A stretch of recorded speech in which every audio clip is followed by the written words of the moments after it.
ধরেন এই পর্যন্ত ৫ই আগস্ট নির্বাচনের আগ পর্যন্ত বারবার কিন্তু সেনাবাহিনীর প্রত্যাশিত ভূমিকাটা আমরা চেয়েছিলাম। সেই ভূমিকার বেশ কিছুটা আমরা দেখেছি নির্বাচনের সময়টায়। যে ধরেন আইন শৃঙ্খলা রক্ষা করা বা সবকিছু মিলিয়ে যে আমাদের ধারণা বা আমাদের বক্তব্যগুলাই সঠিক যে সেনাবাহিনী যদি অ্যাক্টিভ হতো তাহলে ধরেন এই যে এত মব সন্ত্রাস বলেন, এত দখল বলেন, এত চাঁদাবাজি বলেন, যেইসব ঘটনাগুলা ঘটছে এগুলা কিছুই ঘটতো না। তো প্রায় ৬ মাস কি বলবো প্রায় ইউনূস সরকার দায়িত্ব নেওয়ার ৩ মাসের মাথায় তো ম্যাজিস্ট্রেসি পাওয়ার দিয়ে দেওয়া হয়েছিল সেনাবাহিনীকে। তো সেই জায়গাটায় আগের ভূমিকা, সর্বশেষ ভূমিকা সব মিলায় আপনি কিভাবে দেখেন? কারণ সেনাবাহিনী খুবই গুরুত্বপূর্ণ ভূমিকায় ছিল এবং এটি না থাকলে সুষ্ঠু নির্বাচন হতো কিনা আ আমাদের আমাদের সন্দেহ আছে। কি বলেন সুমন ভাই? সুমন ভাই আপনি শুনতে পাচ্ছেন আমাকে? জি, আমি আপনাকে শুনতে পাচ্ছি। আপনি শুনতে পাচ্ছেন জি। আমাকে? আমি অবশ্যই প্রশংসা করব। বাংলাদেশের জনগণ সবাই প্রশংসা করছে। ওভার্টলি আমরা যে জিনিসটা দেখতে পাচ্ছি শুধু নির্বাচনের দিন না অ্যাকচুয়ালি নির্বাচনের দিনে সেনাবাহিনীর অবশ্যই একটা পারফরম্যান্স থাকে। তার বাদে এটা হচ্ছে নির্বাচন দেখেন। সেক্ষেত্রে সন্ত্রাস বিরোধী তারপরে অস্ত্র উদ্ধার অভিযান এবং আইন শৃঙ্খলা রক্ষার্থে একটা কঠোর যে অবস্থান সেটা কিন্তু ইউজুয়ালি যারা একটা নির্বাচনে অশুভ প্রভাব বিস্তার করতে যায় তাদের জন্য একটা মেসেজ চলে যায়। ধরেন ১০০ জন আছে লোক যারা এই ঘুটু করতে যাবে। আপনি সেই ১০০ জনকে রিচ করতে পারবেন না। তারা ইউজুয়ালি পালায় পালায় থাকে। এক গ্রামের লোক আরেক গ্রামে গিয়ে থাকে, এক শহরের লোক আরেক শহরে থাকে নির্বাচনের দিন সকাল পর্যন্ত।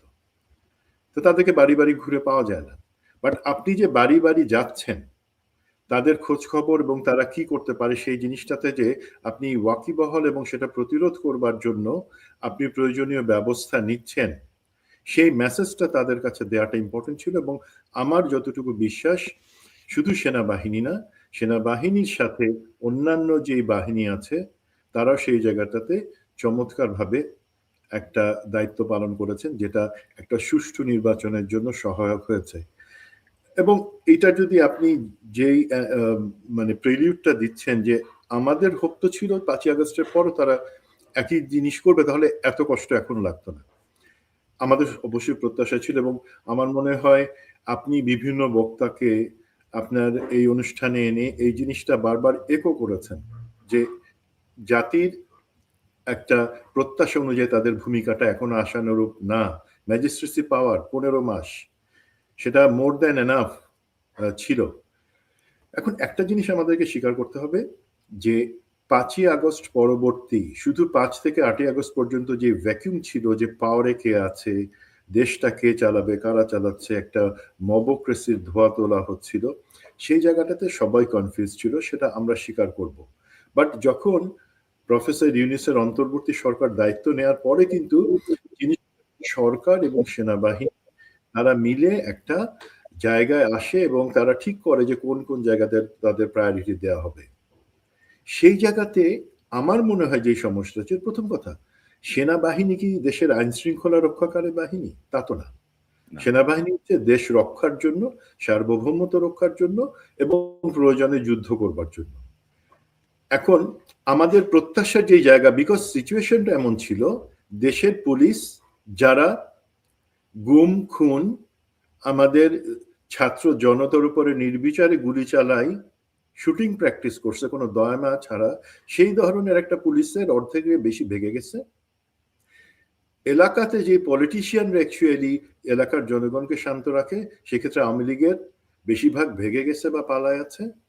সেই অবস্থায় সামান্য পুলিশ যাদের উপরে আস্থা রাখা যায় বাট একই সাথে মনিটরিং করে আইন শৃঙ্খলা পরিস্থিতিটাকে নিয়ন্ত্রণে রাখা যায় সেই দায়িত্ব সেনাবাহিনীর উপর এসে পড়ে। মানে তার যে কাজটা লোকে বলতে পারে যে 1/11 সময় তো করছিল বা অন্যান্য সময় তো এমন জিনিসগুলো হয়েছিল বাট সেটা তার বেসিক কাজ না এবং সেটার জন্য যেটা দরকার ফ্লো অফ ইন্টেলিজেন্স।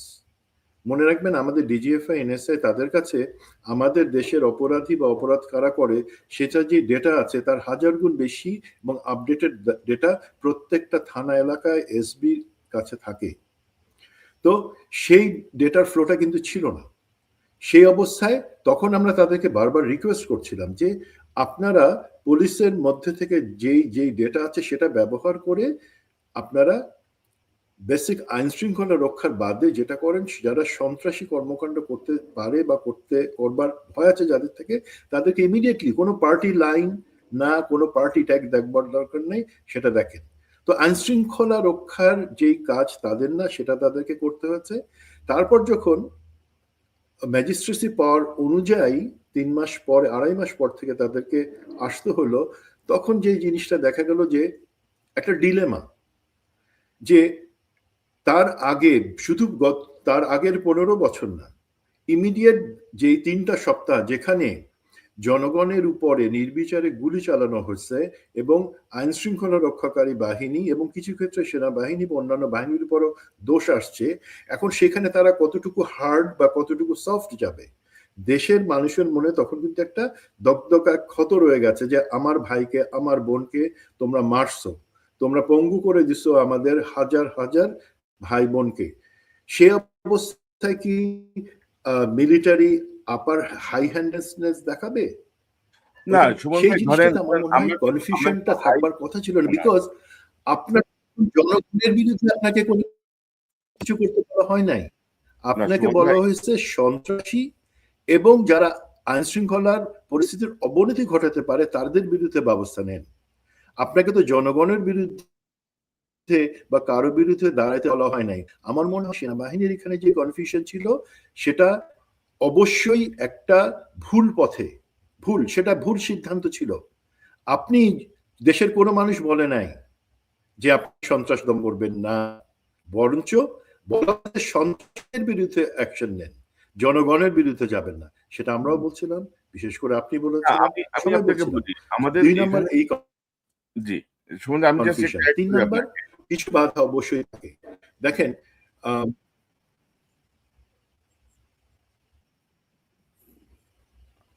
সুমন ভাই, আপনার নেটের সমস্যা হচ্ছে। আমি আমি যেটা আপনাকে বলতে চাচ্ছিলাম, অ্যাড কনক ভাই, করতে মেবি আমার ইন্টারনেটের সমস্যা কিছু, জানি না। যে আপনার ইন্টারনেটের সমস্যা হচ্ছে, আপনার ইন্টারনেটের সমস্যা হচ্ছে। এবং আমি যেটা বলতে চাচ্ছি যে সেনাবাহিনীর এক ধরনের নিস্পৃহতা ছিল, যেই জায়গাটা আমরা বারবার নক করার চেষ্টা করছি, যে মানে ম্যাজিস্ট্রেসি পাওয়ার নিয়ে যে ভূমিকায় সেনাবাহিনী থাকার কথা ছিল, নট নট লাইকলি যে আপনি গুলি করে মারবেন, নট লাইকলি যে আপনি ধরেন নির্বাচন নিয়ন্ত্রণ করার জন্য কি সেনাবাহিনী ওরকম কোনো গুলি করতে হয়েছে, না ওরকম কোনো ভারী অস্ত্র ব্যবহার করতে হয়েছে, কিছুই করতে হয়নি। অর্থাৎ মানে জেনারেল আজিজ সেনাবাহিনীকে যে জায়গাটায় নামাই নিয়ে গেছিল, মানে জেনারেল আজিজ সেনাবাহিনীকে যে লজ্জার জায়গায় নামাই নিয়ে গেছিল, এই নির্বাচনের ভূমিকার মাধ্যমে সেনাবাহিনী, আমি মনে করি যে সেটা অলমোস্ট 70-80% রিকভার করতে পারছে। এটা হচ্ছে আমার কথা। আমি অন্যান্য প্রসঙ্গে যাবো সুমন ভাই, তার আগে ধরেন আপনি কথা শেষ করতে পারেন নাই, একটু শেষ করেন, আমরা অন্য প্রসঙ্গে যাব। জি, শুনতে এখন পাচ্ছেন আমরা আমাকে? ভিজিবলি যে জিনিসটা দেখছি যে নির্বাচনের সময় আইন শৃঙ্খলা রক্ষা, ভোট কেন্দ্রে যাতে গোলযোগ না হয় সেই জায়গাতে সেনাবাহিনীর তৎপরতা, সেটা আমরা দেখছি। বাট এর বাদে কিন্তু একটা বড় অ্যাচিভমেন্ট আছে, যেটা আমি যতটুকু জানি যদি আমি শেয়ার করি, সেটা হচ্ছে কি, দেখেন আমাদের নির্বাচনে এইবারে আপনি যদি গোলযোগ বলেন, এখানে নির্বাচনে ইলেকশন ইঞ্জিনিয়ারিং এর একটা অভিযোগ আছে। কিছু কিছু ক্ষেত্রে তার সপক্ষে অনেক সত্যতা পাওয়া গেছে। বাট এর বাদে কিন্তু কেন্দ্র দখল করা, এক দলের লোক আর একটা ভোট কেন্দ্র দখল করে নিচ্ছে, সেখানে সিল মারতেছে, এই ধরনের কোনো একটা সিঙ্গেল ঘটনা হয় নাই। নির্বাচনের দিনে একটা সিঙ্গেল প্রাণহানি হয় নাই। এই যে অ্যাচিভমেন্টটা, সেটা কিন্তু শুধুমাত্র তৎপরতার জন্য হয় নাই, যে মাঠ পর্যায়ে তৎপরতা, তার পিছনে দেখেন নির্বাচনে গোলযোগ নিয়ে বা কিছু কিছু ক্ষেত্রে কিছু লোক হতাশ, বিশেষ করে জামাতের যারা সমর্থক, তারা বলছেন যে জামাত কেন দাঁড়ায় গেল না বা নিজ হক ইনসাফ আদায়ের জন্য যে ভোট, যে আমানত জনগণের, সেটা রক্ষা করবার জন্য তারা ভোট কেন্দ্রগুলোতে যে কারচুপি হয়েছে সেই জায়গায় দাঁড়ালো না। আমি একটু একটা ইনসাইড স্টোরি বলি, তাহলে একটু জিনিসটা বুঝতে ইজি হবে আমাদের দর্শকদের। দেখেন, এক নির্বাচনে কিন্তু একটা সমঝোতা হয়েছে, বাট সেটা আসন ভিত্তিক কোনো সমঝোতা ছিল না। নির্বাচনের 1 মাস আগে থেকে কিন্তু একটা সরকারের পক্ষ থেকে এবং আমাদের সশস্ত্র বাহিনীর পক্ষ থেকে একটা আওয়াজ দেওয়া হচ্ছিল প্রতিদ্বন্দ্বী দলগুলোর মধ্যে যে দেখেন, এই নির্বাচন আমাদের জন্য খুবই গুরুত্বপূর্ণ। এই নির্বাচন ঘিরে আপনারা যদি সহিংসতা করেন অথবা নির্বাচনের দিনে ভোট কেন্দ্র দখল করবার চেষ্টা করেন, তাতে যদি প্রাণহানি হয়, গোলযোগ হয়, সেই ক্ষেত্রে কিন্তু 2টা রাস্তা শুধু ওপেন থাকবে।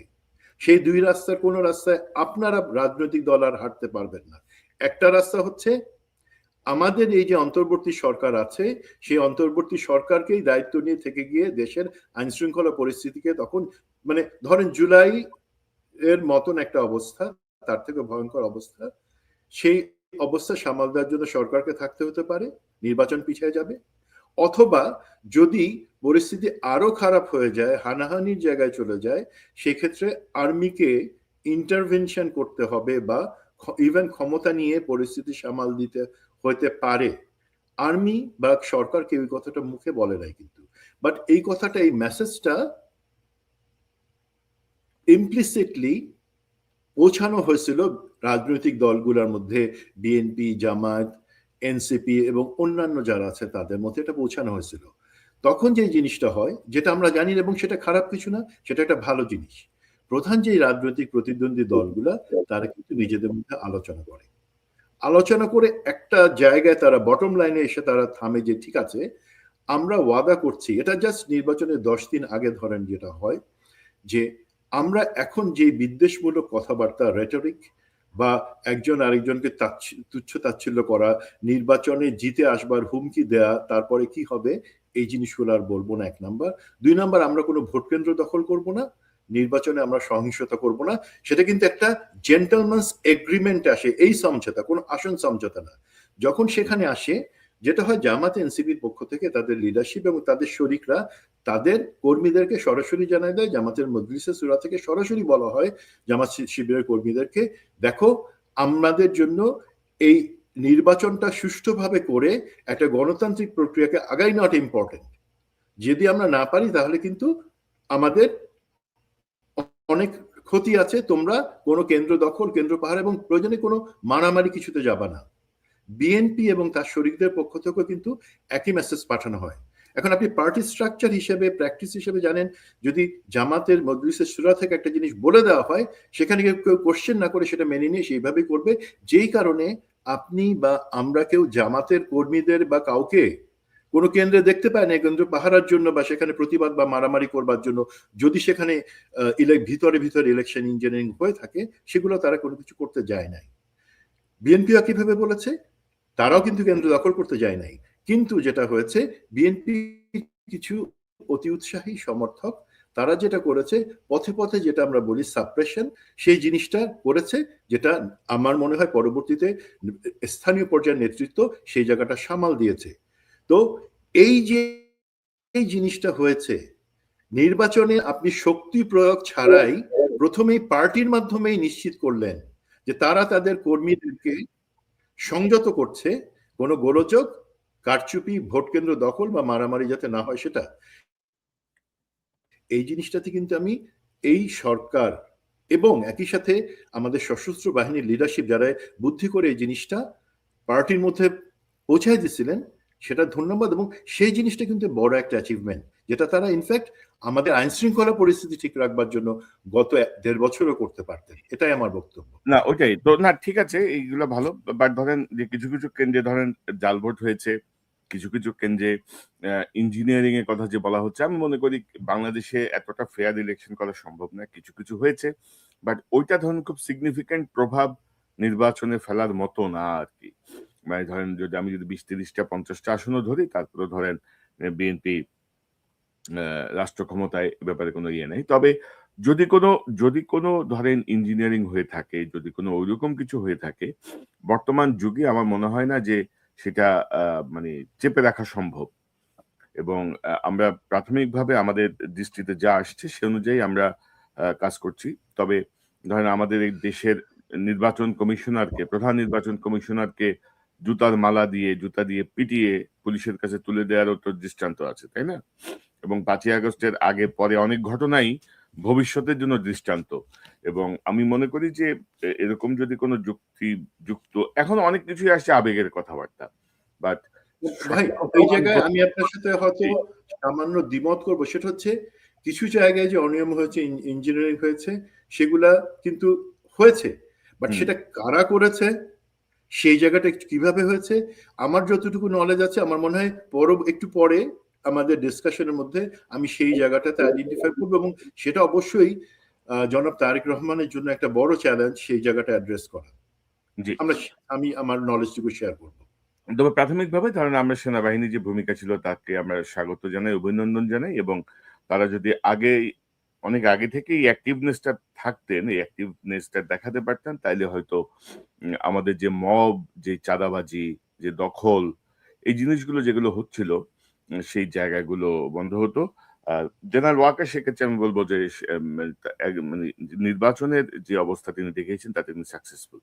আচ্ছা আপনি তো জেনারেল ওয়াকারকে চিনেন। জেনারেল ওয়াকার এরকম মানে স্বাভাবিক জায়গা থেকে উনি হঠাৎ করে খুব রাগ চেহারা নিয়ে কথা বলে। খেয়াল করছেন? উনি কিন্তু সিম্পল কথা বলতে পারে। উনি অলওয়েজ একটা এংরি মুড আনতে চায় উনার কথায়।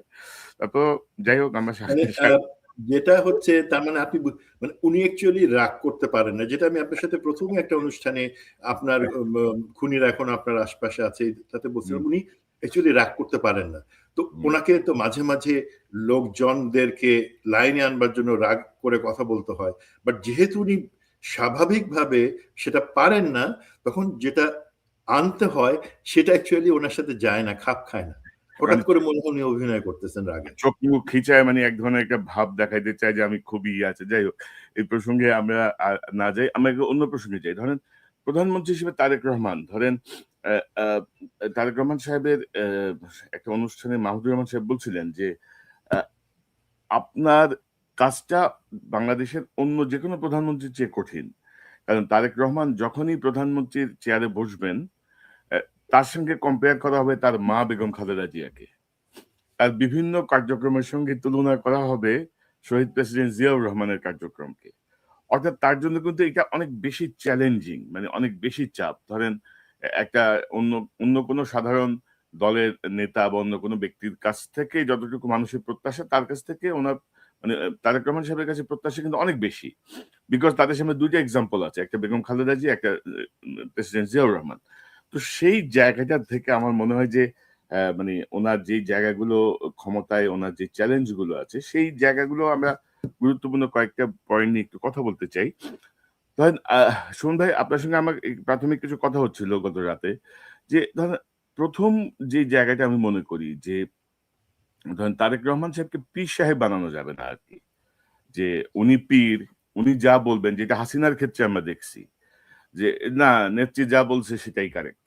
এখানে যদি হয় যে না নেতা যা বলছে সেটাই কারেক্ট, উনিই ভালো বুঝেন, উনি যা বলবেন সেটাই আইন, উনি যা আরে ভাই উনি একটা সাধারণ মানুষ। উনার কাছে ওহী নাযিল হয় না। মানে উনি ভুল করতে পারে, উনি ভুল সিদ্ধান্ত নিতে পারে, উনি ভুলভাবে ভাবতে পারে। অর্থাৎ উনার আশেপাশের এমন মানুষজন দরকার যারা তাকে বলবে যে, "না স্যার এটা ভুল, ভাইয়া এটা ভুল, মাননীয় প্রধানমন্ত্রী এটা ভুল সিদ্ধান্ত।" যেভাবেই বলেন। অর্থাৎ উনার সামনে না বলা বা এটা যে ভুল বা এটা আরেকটু এভাবেই দেখা যেতে পারে, এই ভিশন গুলো তুলে ধরার মতো লোকের খুব দরকার। অর্থাৎ উনাকে যেন পীর সাহেব বানানো না হয়। আমার মনে হয় যে প্রধানমন্ত্রীর এইটা একটা সবচেয়ে বড় চ্যালেঞ্জ এবং আমরা কিন্তু কিছু দেখছি। ধরেন আপনি দেখছেন যে গত মাসে ইলেকশনের আগে বলা হলো যে তারেক রহমান প্রেসিডেন্ট ট্রাম্পের চেয়ে এগিয়ে মানে Facebook এর র‍্যাংকিং এ। প্রেসিডেন্ট ট্রাম্প ধরেন গত ৬ বছর ধরে Facebook ইউজই করে না। এই যে ধরেন এই যে সোশ্যাল ব্লেডে বলা হয়েছে তারেক রহমানের পজিশনে তো যেটা ট্রাম্পের থেকেও ৪ ধাপ আগানো। তো এই যে ধরেন একটা তেল মারার যে চেষ্টা, যদি অনুমতি দেন বলি, যদি অভয় দেন বলি, এটা ধরেন বিগিনিং অফ তেলবাজি আরকি। তেলের একটা সফট ভার্সন হচ্ছে এটা।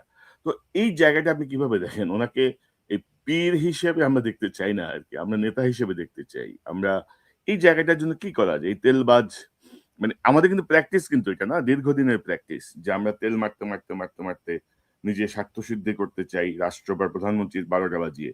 তো সেই জায়গাটা আপনি আপনার কাছ থেকে একটু শুনি। এটা দিয়ে শুরু করে আরো কয়েকটা পয়েন্ট আছে সুমন ভাই। জি, এখন যারা এই কাজটা করে, যেমন খালেদ মহিউদ্দিনকে দেখালেন, ওনার যথেষ্ট কন্ট্রিবিউশন ছিল অনেক ব্যাপারে, বাট আমরা জানি উনি এবং তার মতো অনেক সাংবাদিক আছে, এবং হাসিনার আমলে আমরা এই ধরনের অনেক সাংবাদিককে দেখছি যারা এই ধরনের কথা বলে বা অ্যাপ্রোচ করে। এখন সমস্যা হলো আপনি তাদেরকে সংশোধন করতে পারবেন না, এটা ওনাদের ডিএনএ তে আছে।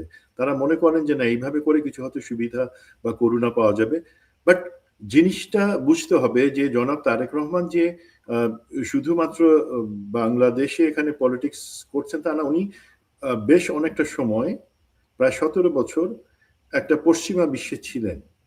উনি অন্তত জানেন যে এই ধরনের অ্যাপ্রোচ যারা করে তাদেরকে অ্যাভয়েড করতে হবে। আমার বিশ্বাস উনি সেটা জানেন, বাট সমস্যাটা অন্য জায়গায় ভাই। ধরেন আপনি যে পীর বলতেছেন, আমি বলবো যে কাউকে মুজিব বানানো উচিত। মুজিবকে যেভাবে উঠাই পরে মানে আছাড় মারার জায়গায় ফেলে আসা হয়েছে, সেই জায়গায় কেউ যাতে না যায় সেটা। এখন এই জায়গার জন্য অ্যাকচুয়ালি যারা লিডারশিপ আছে বা যারা এই জায়গায় আছে তাদের খেয়াল রাখতে হবে যে তা আমাকে কেউ যাতে কালো চশমা না পরায় দেয়। আমার সামনে অনেক চ্যালেঞ্জ আছে, আমার সামনে দেশের অনেক জিনিস দেখতে হবে, অনেক সিদ্ধান্ত নিতে হবে, বাট আমাকে এই ধরনের তেলবাজ কিছু লোক তারা প্রথমেই চেষ্টা করবে, এবং তারা আমার আশপাশেই আছে, তারা আমার কাছে আছে, তারা আমার চোখে একটা কালো চশমা পরে আমাকে অন্ধ করে দেওয়ার চেষ্টা করবে।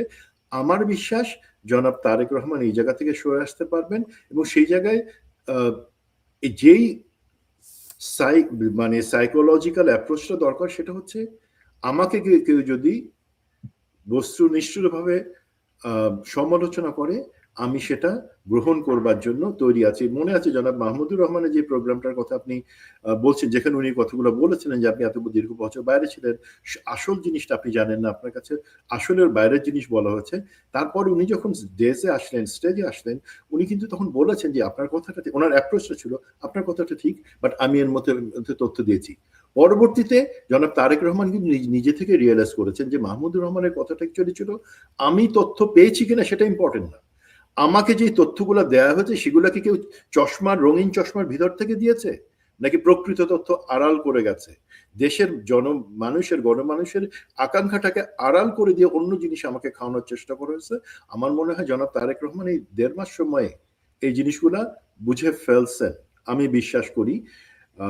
বাট দেখা যাবে, আমাদের দায়িত্ব। বুঝলে ভালো। পাশাপাশি ধরেন ওনাকে যে আমি গত পরশুদিন একটা অনুষ্ঠানে আমি নিজে বলছিলাম যে মানে ওনাকে তেল মারবে, ওনাকে খুশি করবে এই জাতীয় মানুষজনের চেয়ে দেশের পক্ষে থেকে ওনার সঙ্গে তর্ক করবে ওরকম যোগ্যতা আছে, এবং দেশের পক্ষে থেকে ওনার সঙ্গে মানে স্ট্রেইট তর্ক করতে পারবে এরকম লোকজন ওনার আশেপাশে, ওনার মন্ত্রী পরিষদে বসানো খুব দরকার।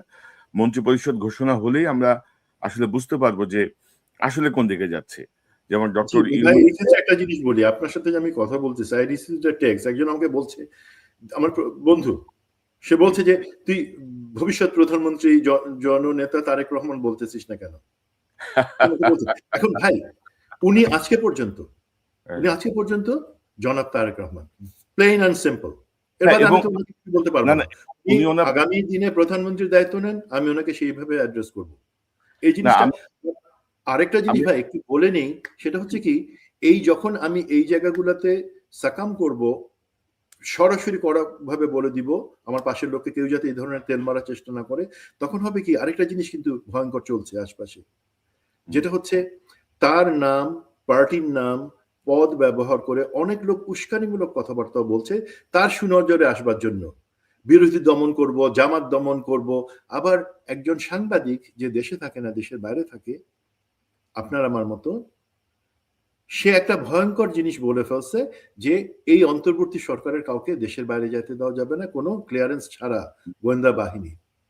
ভাই, নিজেকে দেখে মানে একটা মহল চেষ্টা করতেছে প্রমাণ করবার জন্য বিএনপি অকৃতজ্ঞ, তারা জুলাই আন্দোলন যারা এনে দিছে তাদের প্রতি অকৃতজ্ঞ, যারা এই নির্বাচন, একটা সুষ্ঠু নির্বাচনের ব্যবস্থা করে বিএনপিকে ক্ষমতায় আসছে তাদের প্রতিও বিএনপি অকৃতজ্ঞ না। আমরা যখন এই ধরনের কথা রেটরিক বলবো বা এই ধরনের অপরিণামদর্শী বালকখিল্য একটা পোস্ট দিব, তখন সেটা কিন্তু ঘাড়ে যাবে বিএনপির, মনে করবে সে বোধহয় বিএনপির পালিত। ভাই, আমাদেরকে এটা সবাই স্বীকার করে যে আজকে জুলাই না হলে এখানে আজকের এই নির্বাচন হতো না, আজকের এই সুষ্ঠু নির্বাচন না হলে বিএনপি ক্ষমতায় আসতো না, অথবা জামাত দেশবাসীকে দেখাইতে পারতো না, বিশ্বকে দেখাইতে পারতো না তারা জামাত এনসিপির 10% মিলে তারা 43% ভোটের জায়গায় আসছে। A huge achievement.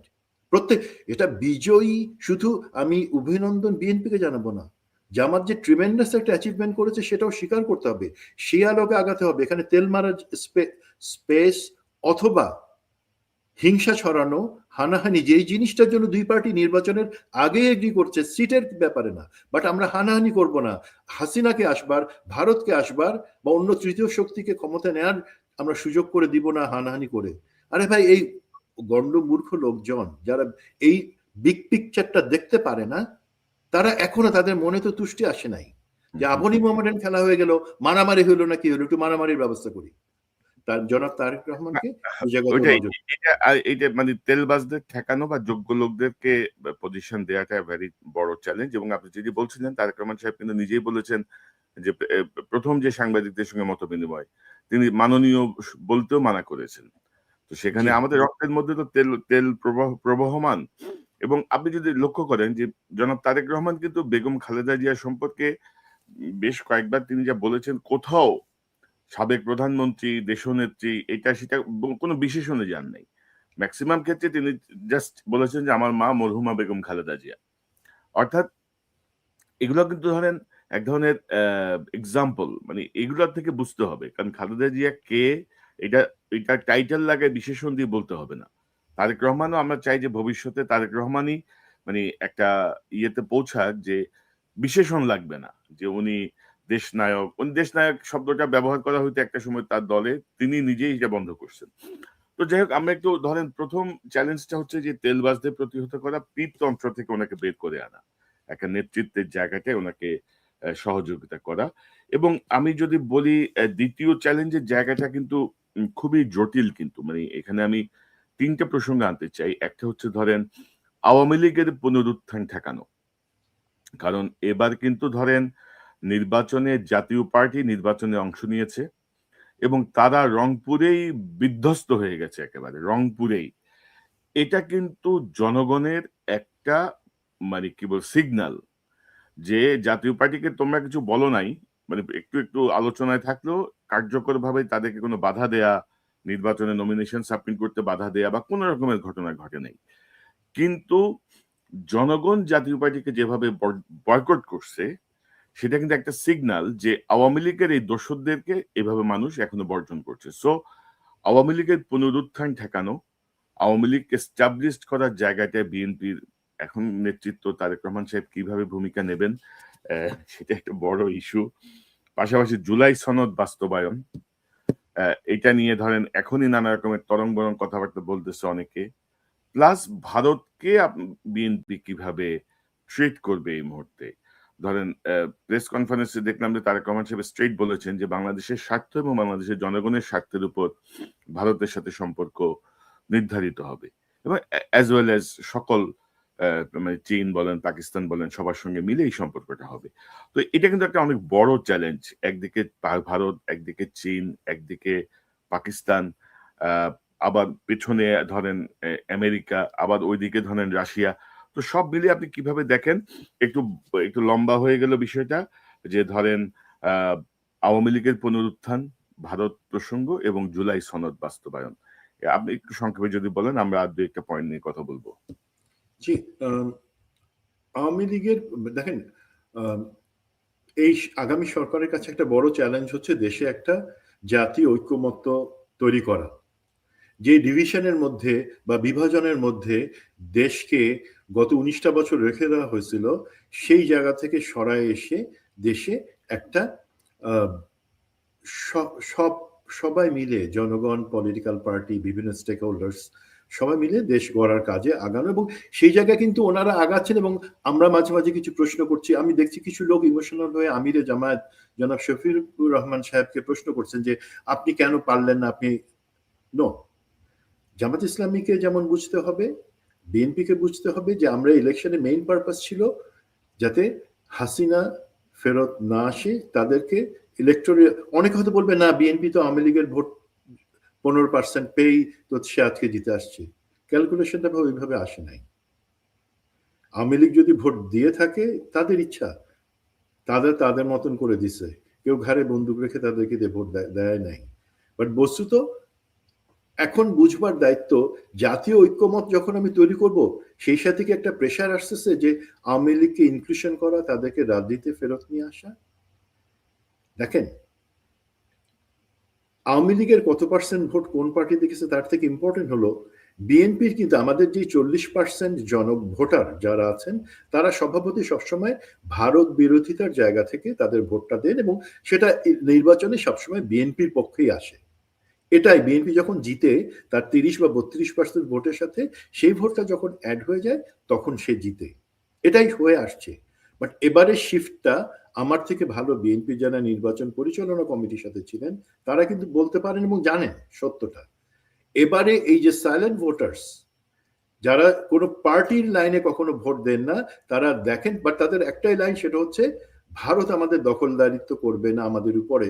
সে ভোটটা মেজরিটি কিন্তু জামাত এনসিপির যে জোট সেখানে গেছে। সেই কারণে এই 10% থেকে তাদের ভোটটা 43% আসছে, এটা অস্বীকার করার কোনো উপায় নেই। তার মানে বৃহত্তর জনগোষ্ঠী তারা আওয়ামী লীগকে আর চায় না। আওয়ামী লীগের রাজনীতি এবং অফিসিয়ালি কিন্তু আওয়ামী লীগের রাজনীতি বন্ধ আইনের মাধ্যমে। সেখানে আপনার পার্টি জনাব তারেক রহমান, আপনার পার্টির কিছু অতি উৎসাহী লোক কিভাবে আওয়ামী লীগের অফিস খুলে দেয় অনুষ্ঠান করে, সেখানে কিভাবে বলে যে আওয়ামী লীগ রাজনীতি করবে, সেখানে জামাত রাজনীতি করতে পারবে না। এগুলো ভয়ঙ্কর কথা। আমি জানি এগুলো আপনার পার্টি লাইনে বা আপনার দর্শন না, বাট এগুলো প্রথম থেকে চাপা দিতে হবে। বাট আওয়ামী লীগ ফেরত আসবে কি আসবে না, যেটা এটা যেমন আমাদের রাজনৈতিক দলগুলার একটা সদিচ্ছা এবং ঐক্যমতের ভিত্তিতে হবে এবং হয়েছে, যেমন জাতীয় পার্টি বিলীন হয়ে গেছে, এই ক্ষেত্রে কিন্তু আওয়ামী লীগের ক্ষেত্রে জিনিসটা এত সোজা না। ভারতের প্রেশারে জিনিসটা আছে, সুতরাং ভারতের জিনিসটা আসি। উনি যথার্থ বলেছেন যে বাংলাদেশের স্বার্থ অনুযায়ী আমরা আমাদের ফরেন পলিসি বা ভারতের সাথে আমাদের নীতি কি হবে সেটা দেখব। একই সাথে উনি নিশ্চয়ই জানেন যে ভারতের স্বার্থেই কিন্তু তাদের ফরেন পলিসিতে বাংলাদেশকে ডিল করবে। প্রত্যেক দেশ তার নিজস্ব স্বার্থেই সেটা করে। বাট যেই জিনিসটা ইম্পর্টেন্ট ভারতকে বুঝিয়ে দেওয়া যে আমি জনাব তারেক রহমান অথবা বাংলাদেশ ন্যাশনালিস্ট পার্টি আমরা পাওয়ারে আছি, তুমি শুধু আমাদেরকে বা আমাকে তুষ্ট করবার জন্য ভারত তোমার ফরেন পলিসি করো, যেখানে তুমি চাবা যে আওয়ামী লীগকে পুশ করবার জন্য দেশে আবার, সেটা হবে না।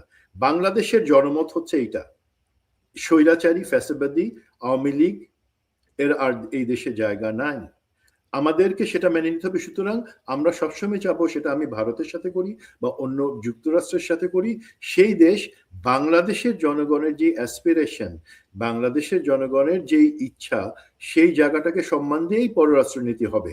সেখানে আমি আমার পার্টি লাইনে কি করব, তার উপরে গিয়ে আমি বাংলাদেশের জনমতকে, যেখানে আমার 51% ভোটের সাথে যেখানে বাকি 49% ভোটের যারা দিয়েছে তারাও বাংলাদেশের জনগণ, তাদের ইচ্ছার প্রতিফলনও আমাদের পররাষ্ট্র নীতিতে থাকবে এবং সেটা আমি এনশিওর করব। এই জায়গায় যেটা হচ্ছে ভারতের সাথে, ভারতের মতো একটা দেশের সাথে সোজা হয়ে মেরুদণ্ড সোজা হয়ে দাঁড়ানোর জন্য প্রফেসর ইউনূসের গভর্নমেন্টকে আমি যেমন প্রশংসা করি, ওনারা কিন্তু কোনো পার্টি জনগণ কোনো কিছু জনগণের সাথে ছিল, কোনো পার্টি ওনাদের সাথে ছিল না, তারপরে সাহস করে করেছেন।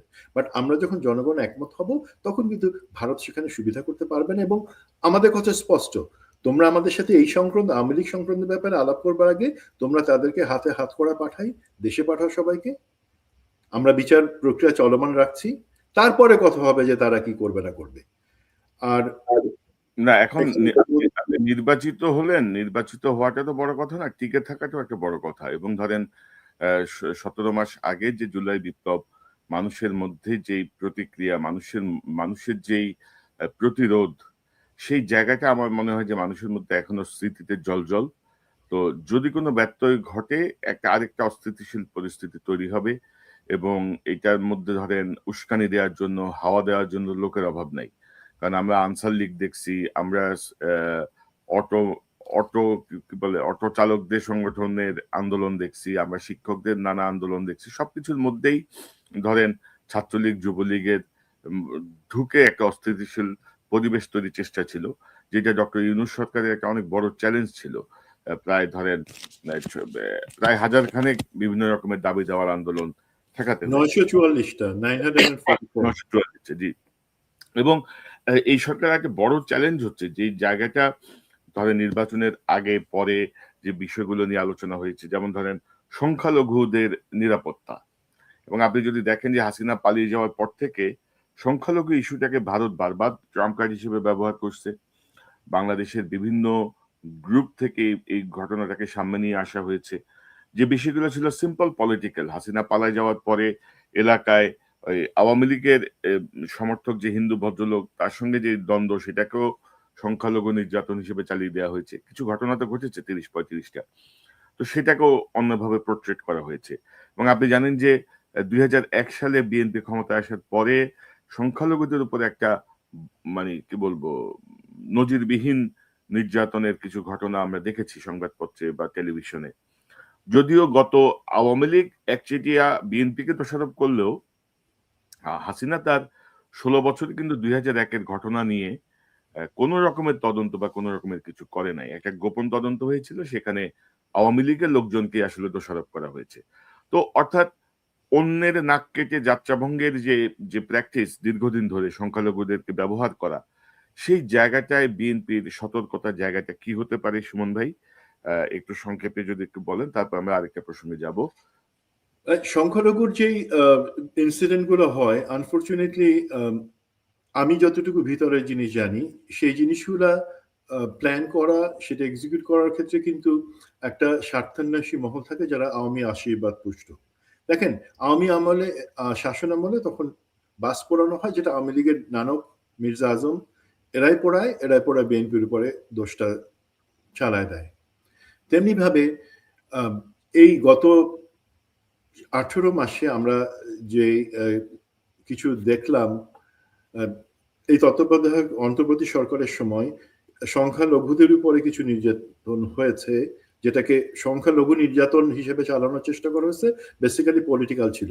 বাট এইগুলাতে কিন্তু আমরা পরবর্তীতে বিভিন্ন যারা ক্ষতিগ্রস্ত নির্যাতিত তাদের যে জবানবন্দি আসছে, সেখানে মোর দ্যান 50% মানে মেজরিটি ক্ষেত্রে দেখছি যে আওয়ামী লীগের বিভিন্ন লোক হয় সেটা করেছে, অথবা আওয়ামী লীগের বিভিন্ন লোক সেটা স্টেজ করেছে, নাটকটা সেভাবে। ওই পাশ থেকে শুভেন্দুর লোকজন আসছে পশ্চিমবঙ্গে, আর এই পাশ থেকে আওয়ামী লীগের লোকজন বর্ডারের কাছে, তাদেরকে বসে আয় খাবার পাবি, খাবার দেবার কথা বলে নিয়ে গিয়ে, বাট সেটাকে ক্যামেরাতে বন্দি করা হয়েছে। সংখ্যালঘু নির্যাতনের কারণে তারা দেশান্তর হচ্ছে বা বর্ডার ক্রস করে চলে যাচ্ছে। তো মেনি অফ দ্য থিংস সেগুলা স্টেজড ছিল। তো বাট দিন শেষে স্টেজড হোক কি সত্যি হোক, সেগুলো তো আমাদের নিজেদের মধ্যে, জাতির মধ্যে আস্থা সংকট তৈরি করবে, বাইরের বিশ্বে আমাদের সম্পর্কে খারাপ ধারণা করবে। সুতরাং এক্ষেত্রে যেহেতু এখন একটা মেজরিটি নিয়ে 212 সিট নিয়ে বাংলাদেশ জাতীয়তাবাদী দল সরকার গঠনের জায়গা আসছে, সেই জায়গা থেকে তাদেরই সুযোগ আছে সেটা তাদের কর্মী, মাঠ পর্যায়ে কর্মী লেভেল পর্যন্ত এই জিনিসটা নিশ্চিত করা যে কোনোভাবে, আপনারা দেখেছেন সন্দীপের ঘটনাটা, আমি এখানে বলতে চাচ্ছি না, তো বিন্দু মাত্র এমন কোনো ঘটনা না ঘটে, সেটা নির্বাচন সংশ্লিষ্ট হোক, রাজনৈতিক সংশ্লিষ্ট হোক, অথবা পারিবারিক হোক, সংখ্যালঘুদের নিরাপত্তা দেওয়ার মাধ্যমে আমরা কিন্তু সবাইকে বলতে পারবো যে যারা আমাদেরকে এই ব্যাপারে লেকচার দেয়, তারা তাদের দেশে যে নির্যাতন চালায়, আমরা সেই তুলনায় কখনোই কিছু করি না। আমরা একটা সহনশীল জাতি, আমরা একসাথে থাকি। জামাতের দিক থেকে আমার কিন্তু সমস্যা নাই। দেখেন ভাই, জামাত বা এনসিপি এই আগস্ট পরবর্তী যখন একটা ভয় ছিল যে সংখ্যালঘুদের উপর নির্যাতন হবে, বিকজ তারা আওয়ামী লীগের হয়ে ভোট দিচ্ছে বেশিরভাগ সময়, মসজিদে থেকে বলে, কমিটি থেকে এই বাড়ি বাড়ি গিয়ে পাহারা দেওয়া, মন্দিরগুলোতে পাহারা দেওয়া, সেগুলো কিন্তু মোস্টলি জামাত ইসলামী লোকজনই করেছে, এনসিপির ছেলেপেলেরাই করেছে, সেই পাহারাগুলো দিয়েছে। আমি জানি তারা সেই প্র্যাকটিসটা বজায় রাখবেন, সেটা তাদের পরবর্তী নির্বাচনের জন্য একটা সুফল বয়ে আনবে। বাট এই ক্ষেত্রে সরকারি দল বা সরকার হিসেবে বিএনপিকে মাঠ পর্যায়ের কর্মী পর্যন্ত সতর্ক করে দিতে হবে যে কোনোভাবে এই ধরনের কোনো কিছু চিন্তাও যাতে কেউ না করে, বরঞ্চ একটা সহনশীলতা, সহমর্মিতার জায়গায় আমরা অবস্থান করি। That is the thing. যখন এটা আমরা করব, তখন কিন্তু বাইরের বিশ্ব বা অন্য কোথাও এটা নিয়ে কোনো উচ্চবাচ্য হবে না, বা কেউ এটা নিয়ে বলতেও পারবে না। আরেকটা বিষয় সুমন ভাই, যে ধরেন এবারে নির্বাচনে সংখ্যালঘু সম্প্রদায়ের একটা বড় অংশ কিন্তু বিএনপিকে ভোট দিয়েছে এবং পাশাপাশি আওয়ামী লীগের একটা অংশ কিন্তু বিএনপিকে ভোট দিয়েছে, যারা দেখছে যে হাসিনার আসলে আর ফিরে আসার কোনো সুযোগ, সম্ভাবনা, আশঙ্কা কিছুই নাই। কারণ হাসিনা যে বলছিল না, ওই যে পালায় যাওয়ার পরে চট করে ঢুকে যাব আগামী 3 মাসের মধ্যে, নভেম্বরে, ডিসেম্বরে, মার্চে, এভাবে যে 2 মাস 3 মাস পর পর যে ডেট হচ্ছিল, 17 মাস পরে নির্বাচন হয়ে যাওয়ার সময় মানে আওয়ামী লীগ সমর্থক অনেক সাধারণ যারা আছেন, তারা ধরেই নিছেন যে হাসিনা আর ফিরতেছে না, আওয়ামী লীগের অবস্থা আর ফিরছে না। তো তারাও অনেকে বিএনপিকে ভোট দিয়েছেন, কেউ কেউ জামাতকেও ভোট দিয়েছেন। তো তাদের ধরেন বহু নিরীহ লোক আছে, ধরেন আমরা তো রাঘব বোয়াল যা আছে সব তো পার করে দিছি আমরা, মানে অপরাধী চক্র আমরা রাষ্ট্রীয় ব্যবস্থাপনাতে অনেকটাই পার করে দিছি বলা চলে। এটার সঙ্গে আর্মি যুক্ত, এটার সঙ্গে অন্তর্বর্তী সরকারের উপদেষ্টারা যুক্ত। একজন উপদেষ্টার বাসায় তো এক সাবেক মন্ত্রী, এক মানে উপদেষ্টা না, মানে সরকারের এক প্রভাবশালী ব্যক্তির বাসায় এক উপদেষ্টাই ছিল দীর্ঘদিন, যার পরে সে আমেরিকায় চলে আসছে। তো এখন ধরেন মানে আওয়ামী লীগের এক শ্রেণীর সাধারণ সমর্থক যারা বিএনপিকে ভোট দিয়েছে, তার বিনিময়ে আওয়ামী লীগের রাজনীতি করার সুযোগ দিতে হবে, আওয়ামী লীগের অফিস খুলে দিতে হবে, ধানের শীষের নৌকা একই জিনিস। এই জায়গাগুলো নির্বাচনের আগে অনেক কথাই বলা হয়, কিন্তু নির্বাচনের পরে যদি এই প্র্যাকটিস শুরু হয়, আমার মনে হয় যে সেখান থেকেই তারেক রহমান সাহেবের সরকার বিপদে পড়া শুরু ভাই হবে। একটা কথা এখানে একটু বলে নিই, আপনাকে ইন্টারাপ্ট করি। অবশ্যই এটা আমরা আগেই বলছি যে এই জায়গাতে শক্ত অবস্থানে যেতে হবে, যে এটা জনগণের সাথে বেইমানি হিসাবে লোকে কনসিডার করবে, সেই জায়গা হবে না। আমার প্রেডিকশন কি, আমার অভিমত যেটা হচ্ছে, বিএনপি কিন্তু আওয়ামী লীগকে অ্যাকচুয়ালি আনবে না বা পুনর্বাসন করবে না। কেন করবে না জানেন? এই যে ধরেন বলা হচ্ছে 15% আওয়ামী লীগের ভোট, বিএনপির 35%-এর সাথে আওয়ামী লীগের 15% মিলে 50% ভোট পাইছে। বিএনপি যদি আওয়ামী লীগকে নিয়ে আসে, সে 15% আওয়ামী লীগের কাছে ফেরত যাবে। তো বিএনপি যদি আওয়ামী লীগকে আবার এস্টাবলিশ নাই করে দেশে, এই 15% তো বিএনপির হয়েই থাকবে। তারা জাতীয়তাবাদী আদর্শ হয়তো চলে যাবে আমি জানি না, বাট টেকনিক্যালি বিএনপির জন্য সুবিধাজনক অবস্থান হচ্ছে, ভাই আওয়ামী লীগ যতদিন না আসবে এই 15% ভোট আমার সাথে অ্যাড হবে। এইটা একটা চিন্তা হচ্ছে, এবং আমি মনে করি এই চিন্তা থেকেই আওয়ামী লীগকে সত্যিকার ভাবে পুনর্বাসন বাংলাদেশের রাজনীতিতে, সেটা তারা করবে না। করতে পারে কি, আমরা যদি হতাশা, ভয়, হানাহানি তার মধ্যে চলে যাই, সেই সুযোগে কোনো না কোনো ভাবে আওয়ামী লীগের একটা অংশ আস্তে আস্তে দানা বাঁধার চেষ্টা করতে পারে। বাট আমার মনে হয় বর্তমান যে ব্যবস্থা বা যেভাবে সদিচ্ছা দেখতে পাচ্ছি আমি সরকারি এবং বিরোধী দলগুলোর মধ্যে, তারা ওই স্পেসটুকু আওয়ামী লীগকে আগামী 50 বছরও ইনশাল্লাহ দিবে না। না ওইটাই। পাশাপাশি ভাই আরেকটা গুরুত্বপূর্ণ বিষয় আমি যদি আপনাকে বলি, সেটা হচ্ছে আমাদের আ উম সুশীল সমাজ, মানে আওয়ামী সুশীল যারা, ধরেন ১৫ বছরে হাসিনার গুম খুনের সময় তারা টু শব্দ উচ্চারণ করে নাই। হাসিনার কোনো নির্যাতন, নিপীড়ন নিয়ে টু শব্দ করে নাই। কিন্তু তারা ধরেন হাসিনার সুতার এখনো নাচে। কিছু হইলেই তারা ধরেন মাথায় কালো কাপড় বেঁধে, জাতীয় পতাকার গলায় বেঁধে ধরেন ঝাঁপায় পড়তেছে, বিবৃতি দিচ্ছে, নানা রকম দিচ্ছে। এবং সুশীল মিডিয়ার ভিতরটা কিন্তু আমরা বারবার বলার পরেও কিন্তু ইউনূস সাহেব খেয়াল করে নাই। ইউনূস সাহেব কিন্তু মিডিয়ার মধ্যে ফ্যাসিস্টদের যে দোসর, তাদেরকে কিন্তু তিনি রিমুভ করার কোনো উদ্যোগ নেয় নাই। তারা মাথা নামাইছিল, এখন আস্তে আস্তে মাথা তুলছে। বিএনপি যে স্ট্র্যাটেজিটা নিয়েছে, বিএনপি মনে করছে যে আমি ওই মিডিয়ার হেড অফ মিডিয়া বা কি বলবো এটাকে, চিফ নিউজ এডিটর বা হেড অফ নিউজ বা সিইও আমার লোক বসাই দিচ্ছি। তো আমার লোক বসাই দিলে ভাই আপনি যতদিন আছেন ততদিন আপনার জায়গায় তারা একটা সাপোর্ট পাবেন। কিন্তু আপনিও তো ভাই মানে কি বলবো, সারা জীবনের চুক্তিতে তো আসেন নাই ক্ষমতায়, তাই না? একটা নির্দিষ্ট সময়ের জন্য আসছেন। তো যখনই আপনি একটু বেকায়দায় পড়বেন, এই ফ্যাসিস্টদের দোসর অর্থাৎ সাংবাদিকতার নামে যারা ফ্যাসিজমকে টিকায় রাখতে হেল্প করছে, তাদেরকে চিহ্নিত করা, তাদের ব্যাপারে কঠোর পদক্ষেপ নেয়া, এই সুশীল, কথিত সুশীল অর্থাৎ আওয়ামী সুশীল, তাদের জায়গাটা নিয়ন্ত্রণ করে। এবং আমি তো বলবো যে টিআইবি নামে যে সংগঠনটা আছে, ইফতেখারুজ্জামান, মানে যে নিজে ধরেন বয়স সীমা লঙ্ঘন করে এখনো চালায় যাচ্ছে, নানা ধান্দাবাজি করে যাচ্ছে, সে কিন্তু একটা বিশাল স্টেক, কিন্তু সে কিন্তু এই টিআইবিটাকে তার মানে ব্যক্তিগত রাজনৈতিক ইচ্ছা চরিতার্থ করার জন্য সে কিন্তু ব্যবহার করে, কিন্তু যে নানা রকম ভাবে একটা ইয়ে দেয়, আমাদের মিডিয়া ঝাঁপায় পড়ে টিআইবি বলছে মানে এটা ওহি নাজাল হয়েছে আর কি, এরকম একটা অবস্থা। এবং আপনি জানেন যে 5 বারের দুর্নীতি চ্যাম্পিয়ন এটা ইফতেখার খুব কায়দা করে বিএনপিকে নিয়ে আসছিল, এবং আওয়ামী লীগের 17 বছরের এই যে করাপশন, এই যে ব্যাপক লুটপাট, এগুলো কিন্তু টিআইবি ওইভাবে ওভারলুক করে গেছে। তো এই যে মিডিয়ার ফ্যাসিস্টদের নিয়ন্ত্রণ, আহ, আহ, আওয়ামী কথিত সুশীল সমাজ নিয়ন্ত্রণ, বা এই টিআইবি টাইপ আরো কয়েকটা সংগঠন আছে, এগুলোকে কিভাবে কি করা যেতে পারে, আপনার পর্যবেক্ষণ কি? আমার মনে হয় আপনি যেহেতু একজন সাংবাদিক হয়েই, মিডিয়ার একজন ব্যক্তিত্ব হয়েই কথাটা বললেন, এই জিনিসটা যদি চালু থাকে, আমার গানে দেখেন মুন্নি সাহা, জয়ী মামুন, তারপরে ওই যে দুইজন প্রখ্যাত সাংবাদিক নেতা যারা বাংলাদেশের অনেক ক্ষতি করেছেন, আমার নামটা মনে পড়তেছে না, বুলবুল আর কে, দেখেন তারা কিন্তু সব মাহফিলে যায়, সব সভা সমাবেশে পার্টিতে যায়, ভালো আসনটাতে গিয়ে বসে।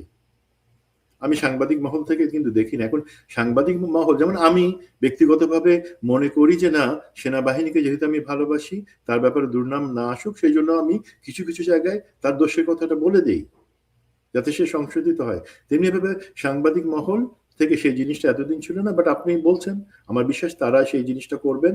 এবং আমাদের যে সুশীলের যে জায়গাটা, আমার মনে হয় সুশীলের যে ডেফিনেশন আছে সেটা ক্রস করে পার্টি লাইনে তারা সবসময় চলে আসে। এই জায়গাটা একটা সরকারকে মনে রাখতে হবে যে আমাকে ভুল পথে গাইড করার জন্য এই ধরনের সুশীল বা এই ধরনের এনজিও গুলো যথেষ্ট। আমি তাদেরকে লাইনে আনবার জন্য স্পেসিফিক যে এই রিলেটেড যে মন্ত্রণালয় আছে তাদেরকে বলবো যে তারা এই ক্ষেত্রে তাদের চার্টার অফ ডিউটি আছে, সেটা তাদেরকে বারে বারে মনে করা দাও এবং সেই লাইনে রাখা। এখানে আমি বিস্তৃত যাচ্ছি না ভাই, আমার কাছে অ্যাকচুয়ালি প্রোগ্রাম যেহেতু বেশি সময় হয়ে যাচ্ছে, আমার কাছে বিএনপির জন্য, ভবিষ্যৎ সরকারের জন্য যে দুইটা চ্যালেঞ্জ আমার কাছে মনে হচ্ছে যে আরো আছে, আমি একটু যদি বলি। আপনি দুর্নীতির কথা বললেন, এবং আমরা জানি যে অর্থনীতি অ্যাকচুয়ালি আমরা প্রফেসর ইউনিসের সরকার কোনোভাবে সেটাকে তলানিতে যাওয়ার থেকে ঠেকায় রাখতে পারছেন তাদের কানেকশন বা একটা উদ্যোগ নিয়ে। বাট সেই জায়গাতে আমাদের অর্থনীতির অবস্থা ভালো না ভাই। তো সেই জায়গাটাতে আমাদেরকে ফোকাস দিতে, মানে চোখে চশমা হচ্ছে বড় সমস্যা, চ্যালেঞ্জ, সেই চশমা পরা যাবে না। দেন অর্থনীতির জায়গাতে আমাদেরকে একটা সবল অর্থনীতি একদিনে হয়ে যাবে না, আমাদের জনগণকে তৈরি থাকতে হবে কিছু কৃচ্ছতার জন্য, এবং সরকারকে চেষ্টা করতে হবে যে এই দুই জায়গায় ঘাটতি, যে একটা নির্বাচিত সরকার না থাকায় নাকি এফডিআই বা ফরেন ডাইরেক্ট ইনভেস্টমেন্ট আসে নাই, এখন আমরা দেখতে চাই কতটুকু আসে এবং কিভাবে সেটা আনা হয়। সেই ক্ষেত্রে যে লোকজন আছে তাদেরকে অর্থনৈতিক ব্যবস্থাপনা দেশের ভিতরে বা আমাদের ইন্টারনাল যে রিসোর্সেস গুলো আছে সেগুলাকে কিভাবে ম্যানেজ করা যায়, যেখানে আমরা পিলফারেজ বা মানি সাইফনিং, টাকা দেশের বাইরে পাচার না হওয়া, সেই জিনিসটা নিশ্চিত করব। এবং দেশে ইন্টারনাল ইনভেস্টমেন্টের জন্য যে সুযোগ দেওয়া, ধরেন একটা এক্সাম্পল দিলাম, যারা বেশ অনেকজন ঋণ খেলাপি, 25 জন না 39 জন, তারা তো গত নির্বাচনে বিএনপি থেকে নমিনেশন নিয়েছেন এবং অনেকেই নির্বাচিত হয়েছে। একটা এক্সাম্পল ট্রেন্ড সেট করা যেতে পারে, বিএনপি হাইকমান্ড বলে দিল যে আমি চাই তোমরা শপথ নেওয়ার 7 দিনের মধ্যে এইটা তোমরা শোধ করে দিবা, কোথাতে দরকারে তোমার ব্যবসা বিক্রি করে দাও, এটা শোধ করবা। আমরা এস আলম এবং অন্যান্য যে গ্রুপ, বসুন্ধরা গ্রুপ বা অন্যান্য যে গ্রুপগুলাকে ফেভার করা হয়েছে কোনো পলিটিক্যাল পার্টির সাইড থেকে, এই ধরনের কোনো কথা শুনতে চাই না। বাংলাদেশকে তারা ফোকলা করে দিয়ে গেছে। এখন ভবিষ্যতে আমরা যদি কঠোর অবস্থানে না যাই, অর্থনীতি দাঁড়াতে পারবে না ভাই, সেই টাকা সেই বাইরেই চলে যাবে। অর্থনীতির পরে আরেকটা যেই জিনিস হচ্ছে, দেখেন উনি আগামীকালকে তো শপথ নেওয়ার পরেই মন্ত্রিসভা ডিক্লেয়ার হবে। দুইটা মন্ত্রণালয় আমার হিসেবে খুবই গুরুত্বপূর্ণ, একটা হচ্ছে জ্বালানি ও খনিজ সম্পদ মন্ত্রণালয়, যেখানে আমি জনাব ফজল কবিরের ভূমিকাকে অবশ্যই প্রশংসা করি। কিছু কমিটি করে দিয়েছিলেন এবং সেখানে তারা আইডেন্টিফাই করছে আদানি এবং সমপর্যায়ের যে কোম্পানিগুলোর কারণে আমরা চরমভাবে ক্ষতিগ্রস্ত হয়েছি, এবং আগামী 5 বছরে 25 বছরে আমাদেরকে কি পরিমাণে লোকসান গুনতে হবে সেই জায়গাটা মনে রাখতে হবে জনাব তারেক রহমান। শেখ হাসিনা ছিল কংগ্রেসের বন্ধু, কংগ্রেসের সাথে তার দোস্তি ছিল। যখন মোদির বিজেপি পাওয়ারে আসলো, তখন মোদিকে কিভাবে তার বয়ফ্রেন্ড বানানো যায় সেই জন্য সে বাংলাদেশের একটা অঙ্গ বা স্বার্থ সে বিক্রি করে দিল সব বিশ্বাসঘাতকতা করে, সেটা হচ্ছে জ্বালানি খাতকে ভারতের হাতে, মানে আদানির হাতে আমাদের পাওয়ার সেক্টরটাকে তুলে দিল, যা জেনে শুনে যে এটা দেশের জন্য ক্ষতি হবে। বাট আদানি যেহেতু হচ্ছে মোদির ক্যাশিয়ার, সেটা সবাই জানে, সেই হিসাবে সে আদানিকে দেশের সম্পূর্ণ স্বার্থ বিরোধী আমাদের এই পতিতা হাসিনা সেই চুক্তিটা করে শেষ করে দিল দেশটাকে। শুধুমাত্র যে কংগ্রেস গেছে এখন মোদির সাথে ফ্রেন্ডশিপের জন্য, বন্ধুত্বের জন্য আমি দেশের এই স্বার্থটা জলাঞ্জলি দিই, সেটা সে করেছে। আমাদেরকে এই সেন্সিটিভ জায়গা, যেখানে শুধুমাত্র আমাদের জ্বালানি ব্যবস্থাপনা না, আমাদের যেই জায়গাগুলোতে আমরা ক্ষতিগ্রস্ত হয়েছি, এবং সেই ব্যাপারে যেহেতু এই আদানি সেই দুর্নীতি জায়গাটা চুক্তির দুর্নীতি এসছে, সেটাকে ফলো আপ করা, এনশোর করা যেন আমরা সাফার করবো না, আমরা আন্তর্জাতিক সালিসিতে যাব এবং সেখান থেকে আমরা ইনশাল্লাহ জিতে আসবো। That is very important. 2 number হচ্ছে আমাদের জাতীয় নিরাপত্তার জায়গাটাতে। এই জায়গায় আমরা সবসময় দেখেছি তারেক সিদ্দিকীর সময় তো, হাসিনার সময় তো জাতীয় নিরাপত্তা উপদেষ্টা পত্র তৈরি করা হলো, সেটা কিন্তু অ্যাডভাইজারি রোল হয়ে গেল কি এক্সিকিউটিভ রোল। একটা মাফিয়া তন্ত্র কায়েম হলো, খুনি জিয়া এবং অন্যান্য সবাই মিলে সেখান থেকে মানি সাইফনিং, হত্যা, গুম সবকিছু সেই জাতীয় নিরাপত্তা সেই উপদেষ্টার তত্ত্বাবধান হতো। আমরা সেই ধরনের আর কিছু চাই না। আমরা চাই সত্যিকার ভাবে জাতীয় নিরাপত্তার ব্যাপারে যিনি, ধরেন খলিল সাহেবের কথা বলি, ডক্টর খলিল উনি এখনো আছেন কাগজে কলমে, বাট হয়েছে কি উনি জ্ঞানী মানুষ। এখন খলিল সাহেব জ্ঞান আছে, কিন্তু কতটা এমবাসি আমাদের, আমরা নিজেরা বা আমাদের নিজেদের, জাস্ট এক সেকেন্ড ভাই একটু, আমাদের জোহরের আজান হচ্ছে।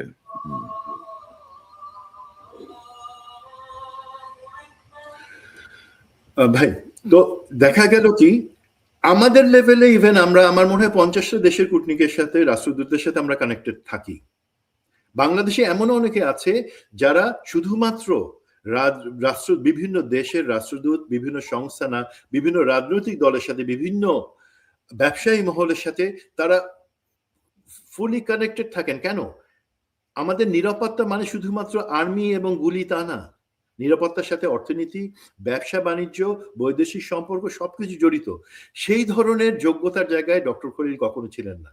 উনি যে কানেকশনগুলো বা স্টেট ডিপার্টমেন্ট বা অন্যান্য জায়গায় ওনার অ্যাকসেপ্টেন্স, সেটা প্রফেসর ইউনুসের কারণে। Professor doctor Khalil is merely A face. Actually উনি যেহেতু প্রফেসর ইউনুসকে রিপ্রেজেন্ট করছেন, সেহেতু ওনাকে লোকে ভ্যালু দিত। এখন আমি একটা জিনিস বলি, ওনার থেকে যোগ্য লোক আছে আলহামদুলিল্লাহ। এটা বলবার কারণ কি, আমি শুনতে পাচ্ছি এই বিএনপি সরকার ডক্টর খলিলকে পুনর্নিয়োগ দিবেন, নিরাপত্তা বাদ রেখে ট্রেড এবং যেটা রোহিঙ্গা সংক্রান্ত ব্যাপারে উপদেষ্টা টেকনোক্র্যাট হিসেবে ওনাকে নিয়োগ দিবেন। সেটা তাদের সিদ্ধান্ত। আমি শুধু মনে করে দেব দুইটা জিনিস। 1 নাম্বার, রোহিঙ্গা সংক্রান্ত ব্যাপারে ডক্টর খলিল জিরো জানেন, ওনার অভিজ্ঞতা নাই, সে তার থেকে আরো অভিজ্ঞ অনেক আছে। ওনার সাথে বিদেশি দূতাবাস বা স্টেক হোল্ডার্স বা যারা রোহিঙ্গার ব্যাপারটাতে আমাদেরকে সাহায্য করতে চায়, তাদের সাথে ওনার সরাসরি ব্যক্তি লেভেলে কোনো যোগাযোগ নাই। বড় কথা, জহরেন আপনি তাকে করলেন, তখন একটা সমস্যা হয়ে যাবে। দেশের ভিতরে একটা কানাঘুষা আছে যে ডক্টর খলিল অজিত দোভালের সাথে দোস্তি, সেই দোস্তি করে সে নিজস্ব স্বার্থগুলো আদায় করে নেয়। এখন যদি কালকে আপনি ডক্টর খলিলকে আপনার উপদেষ্টা হিসেবে নিয়োগ দেন, আবার একটা গুড জেস্টার, হ্যাঁ এই বিগত অন্তর্বর্তী সরকার থেকে একজনকে দিলেন, দেশের লোকজন কি ভাববে? দেশের লোকজন মনে করবে নির্বাচনের আগে যদি কোনো ষড়যন্ত্র হয়ে থাকে বিএনপিকে ক্ষমতায় আনবার জন্য, তাহলে বোধহয় ডক্টর খলিল অজিত দোভালের সাথে মিলে সেই ষড়যন্ত্র বাস্তবায়ন করছে বলে তাকে পুরস্কার হিসেবে এখানে দেওয়া হচ্ছে। দ্বিতীয়ত তারা ভাববে তার মানে ডক্টর অজিত দোভালের দোস্তকে যখন এখানে দেওয়া হইতেছে, তার মানে ভবিষ্যতে বিএনপি বোধহয় ভারতের উপর নির্ভরশীল থাকতে চাচ্ছে বলে তাকে দেওয়া হচ্ছে। সো প্লিজ তাকে নিয়োগ দেওয়ার আগে এই জিনিসগুলো চিন্তা করবেন। সুমন ভাই, আমি একটু ইন্টারাপ্ট করি। সুমন ভাই, আমি আসলে এই মানে অন্তর্বর্তী সরকারের থেকে কাউকেই এই সরকারে পুনর্নিয়োগ দেয়া পক্ষপাতী না। কারণ হচ্ছে, প্রথম কথা হচ্ছে, অন্তর্বর্তী সরকারকে যে আশা নিয়ে, যে প্রত্যাশা নিয়ে বসানো হয়েছিল আফটার জুলাই বিপ্লব, তারা তার ধারে কাছেও যেতে পারেনি। তাদের কাছে যে প্রত্যাশা ছিল, ধরেন জুলাই বিপ্লবীদের নিরাপত্তা থেকে শুরু করে কোনো বিষয়ে তারা মনোযোগী হতে পারে নাই। এবং সেই জায়গাটায় ধরেন আমি শুধু ডক্টর খলিল না, আমি কাউকেই মনে করি না যে নেওয়া উচিত। নিলেই ধরেন এই সরকার নতুন আরেকটা বিতর্কের জন্ম দেবে এবং আমার মনে হয় যে সেখান থেকে শাখা-প্রশাখা বের হয়ে পুরো পরিস্থিতিটা জটিল হয়ে যাবে। সুমন ভাই, আমরা প্রায় ১ ঘন্টা কথা বলছি। আমি আর লম্বা করতে চাই না আলোচনাটা এবং আরো কিছু বিষয় ছিল যে জায়গাগুলো সরকারের জন্য বড় চ্যালেঞ্জ। যেমন ধরেন বিএনপির ৫ই আগস্টের পরে বিএনপির ব্যাপারে যে চাঁদাবাজি এবং দখলের অভিযোগ, সেই জায়গাগুলো কঠোরভাবে নিয়ন্ত্রণ করা এবং যারা এইসব ঘটনার সঙ্গে যুক্ত ছিল তাদেরকে বিচারের আওতায় আনা। তারপরে তারেক রহমান সাহেব কিন্তু বিডিআর এর হত্যার বিচারের কথা বলেছেন। সেই জায়গাটাকে এনশিওর করা। পাশাপাশি গুম খুনের বিচার যেটি চলমান আছে সেটি যেন কোনোভাবে ইন্টারাপ্টেড না হয়, সেই জায়গাটায় মনোযোগী হওয়া এবং এটাকে আরো শক্তিশালী এবং আরো বেগবান করা। একটা ট্রাইব্যুনাল না, প্রয়োজনে আরো ৪-৫ টা ট্রাইব্যুনাল করে বিষয়টাকে অত্যন্ত দ্রুততার সাথে এগিয়ে নেওয়া। আপনার শেষ মন্তব্য জানতে চাই এটার আলোকে। জি। জি, আমি শেষ মন্তব্যটা একটু করবো। আপনি ইনফ্যাক্ট আমার বাকি যেই চ্যালেঞ্জেস সেগুলো আপনি কভার করে দিয়েছেন গুমকুন। দেখেন, আমি জামাতের সমর্থকদের উদ্দেশ্যে একটা জিনিস বলি, যদি আপনি আমাকে ২টা মিনিট সময় দেন। একটা হচ্ছে প্লিজ কি, বলেন। দেখেন, একটা হতাশা আছে জামাতের সমর্থকদের মধ্যে যে ইলেকশনে কি হলো, কারচুপি হলো, তারা কেন দাঁড়ালো না। ভাই, আমি আগেই বলেছি যেখানে একটা সমঝোতা ছিল আমরা মারামারি করব না, সেখানে তারপরে জামাত কেন আপনাদের যে আমানত ভোট সেটা তারা রক্ষার জন্য দাঁড়ায় নাই, সেটা তাদের সাথে আলাপ করলে আপনারা বুঝতে পারবেন। বাট আমি একটা অ্যানালজি দিই ভাই, জামাতের ইসলামীর যারা সমর্থক আছেন এবং জামাত ইসলামীর জন্যই ধরেন, আমি সবাই জানি সকালবেলায় আপনি ১ মাইল হাঁটবেন, শাকসবজি খেয়ে থাকবেন দিনের বেলায়, এবং সন্ধ্যাবেলায় আপনি হালকা ১৫ মিনিট ইয়োগা করলেন বা একটু আবার হাঁটাচলা করলেন। নামাজ কালাম এগুলার কথা বলছি না, এগুলো তো গুড অ্যাডভাইস, তাই না? এগুলো তো আমি সবাই বলবো এগুলো সুস্বাস্থ্যের জন্য ভালো। বাট দিন শেষে যখন ১৮ কোটি মানুষকে আমি বলবো যে তোমাকে সারাদিন এইটা ফলো করতে হবে, তখন কিন্তু দেখা যাবে কি ১৮ কোটির মধ্যে আমি নিজেই সকালবেলা বলি না একটু ঘুমাই নেই, আমি হাঁটতে যাব কেন, সন্ধ্যাবেলা মনে করি না একটু টিভি দেখি। আমি জানি কোনটা ভালো, তারপরে কিন্তু আমি সেই জীবনাচার বা সেই আদর্শের জায়গায় আমি হয়তো এখনো হাঁটবার জন্য প্রস্তুত না। জামাত ইসলামের ক্ষেত্রে এই জিনিসটা হয়েছে। আমি বিএনপিকে খাটো বা জামাত ইসলামীকে খাটো বা উপরে নেওয়ার জন্য বলতেছি না। আমি যেটা বুঝি, দেখেন, বাংলাদেশ জামাত ইসলামের যে আদর্শ এবং তারা যে রাজনৈতিক তাদের যে দর্শনটা দিয়েছে, that was very good, just like a advice. আমি ভেজিটেবল খাবো, হাঁটবো, রেড মিট খাবো না। তো দেশে বিশেষ করে আপনি জানেন সরকারি কর্মচারী, আমলা, আমাদের ব্যবসায়ীর একটা বড় মহল, তারা তো দুর্নীতি ছাড়া থাকতে পারবে না। জামাত ইসলাম জেহাদ ডিক্লেয়ার করেছে দুর্নীতির বিরুদ্ধে। আমাদের দেশের জনগণের একটা অংশ, তারা কি প্রস্তুত যে তারা এখানে দুর্নীতিহীন একটা জীবন চালাবে? ভাই, আমার ক্ষেত্রে অনেক সময় আমি মনে করি ভাই একটু দুর্নীতি করলে ভালো হতো, হয়তো আমি মনে করি। তো আমরা দেশের জনগণ প্রস্তুত না। জামাতে ইসলামীর কাজ যেটা হবে, দেশে এই যে ৫ বছর তারা সময় পাচ্ছে, বিএনপিকে কোঅপারেট করুক এবং এই ৫ বছরে এই যে বার্তাটা যে ভেজিটেবল খাইতে বসছি, রেড মিট খাইতে মানা করছি, তুমি চিকেন খাও, তুমি হাঁটো, হাঁটবার সাথে সাথে তুমি গান শুনো, অসুবিধা নেই। এই যে ফ্লেক্সিবিলিটি জায়গায় যে জামাতে ইসলামীর দর্শনটা খুব রিজিড, তার বদলে সেটা আরেকটা জিনিস, জামাত কেন ভোট কারচুপি বিএনপির মতো করে নাই? আরে ভাই, জামাত তাহলে কি তার আদর্শের জায়গা থেকে সরে আসবে না? বাট একটা ফ্লেক্সিবল দর্শন, রাজনৈতিক দর্শন রাষ্ট্র ব্যবস্থার জন্য, সমাজ ব্যবস্থা প্রতিটি ইন্ডিভিজুয়ালের জন্য, সেই জায়গায় জামাতে কাজ করা উচিত। আর একটা কথা বলছিলাম যে ভাই, কারা ইলেকশন ইঞ্জিনিয়ারিং কোর্সে যদি হয়ে থাকে, সেটা আমাদের এই যে আমাদের জনগণের মধ্যে যে জনপ্রশাসনের যারা হারাম খেয়ে, যারা দুর্নীতি ছাড়া আর কিছু বুঝে না, সেই জনপ্রশাসনের লোকজন যারা প্রতিটা কেন্দ্রে দায়িত্বে ছিল, এখানে পার্টি বলে নাই, বিএনপিও বলে নাই, জামাতও বলে নাই তোমরা ভোট কারচুপি বা ইঞ্জিনিয়ারিং করো, তারা নিজ দায়িত্বে করেছে তাদের বাঁচবার জন্য। তারা জানে যে জামাত যদি আসে আজকে, সেই ক্ষেত্রে যে শাসন ব্যবস্থা হবে সেখানে তারা টিকতে পারবে না। না, ওটা সেটি এটা তারা ছিল। কেউ জি। বলুক কি না বলুক, তারা নিজে থেকে কিছু অংশ নিজ উদ্যোগে যে ইলেকশন ইঞ্জিনিয়ারিং কথা শুনছি, সেই জন্য তারা দায়ী। আপনি যে রিলগুলা দেখবেন, যে কাগজগুলো দেখবেন, আপনি কি পার্টিকে দায়ী করতে পারবেন? পারবেন না। আপনাকে দায়ী করতে হবে সেই লোকজনকে যারা প্রিসাইডিং অফিসার ছিলেন। তবে সুমন ভাই, ওই যে আপনি যেটা বলছিলেন যে ধরেন ২-১ টা জায়গায় কিন্তু ধরেন বিএনপি যেমন জাল ভোট দেওয়ার চেষ্টা করছে, জামাতও জাল ভোট দেওয়ার চেষ্টা করছে। ২-১ টা জায়গায় ধানের শীষের সিল পাইছে, ২-১ টা জায়গায় দাঁড়িপাল্লার সিল পাইছে। এগুলো ছিল, এগুলো থাকবে বাংলাদেশে। ধরেন এই জায়গাটা থেকে বের হয়ে আসতে আমাদেরকে কমপক্ষে ধরেন ৫ টা জাতীয় সংসদ নির্বাচন মানে এরকম ভাবে জনগণের অংশগ্রহণের মধ্য দিয়ে যদি আমরা পার করতে পারি, জনগণ এক্স্যাক্টলি। যদি তার জনগণ যদি তার ভোটাধিকারের জায়গাটা, নিজের অধিকারটা যদি বোঝে, সেই ক্ষেত্রে ধরেন এটা নিয়ন্ত্রিত হবে। এবং আমি আরেকটা গুরুত্বপূর্ণ বিষয় ছিল, আসলে যে বিষয়গুলো আমরা আলোচনা করছি এগুলো সবই ওভারভিউ, মানে এট এ গ্ল্যান্স। প্রত্যেকটা বিষয় নিয়ে আলাদা, আলাদা অনুষ্ঠান হতে পারে। হয়তো আমি করার চেষ্টা করব। আমরা দেখছি যে ইতিমধ্যেই উম আ মানে আপকামিং সরকার কিন্তু সচিবালয়ে কিছু পরিবর্তনের চেষ্টা করছে। একজনকে অবসর দেওয়া হয়েছে, একজনকে নতুন দায়িত্ব দেওয়া হয়েছে, নানা কিছু হচ্ছে। তবে একটা জায়গায় অনুরোধ করব, যে কালচারটা বাংলাদেশের ছিল এতদিন ধরে, যে নতুন সরকার আসে, আগের সরকারের সব সমর্থক ওএসডি। কারণ বিএনপির বহু সচিব আছে, বহু আ ম সরকারি কর্মকর্তা আছে যারা ধরেন ১৫ বছর ধরে ওএসডি ছিল। তত্ত্বাবধায়ক আসার পরে তাদেরকে ৪ ডবল প্রমোশন দিয়ে বসানো হয়েছে। সেটাও আবার আরেকটা জায়গা, যে প্রশিক্ষণ ছাড়া, কাজের অভিজ্ঞতা ছাড়া আমি এক লাফে মানে অ্যা সিনিয়র সহকারী সচিব থেকে আমি অ্যাডিশনাল সেক্রেটারি হয়ে গেছি।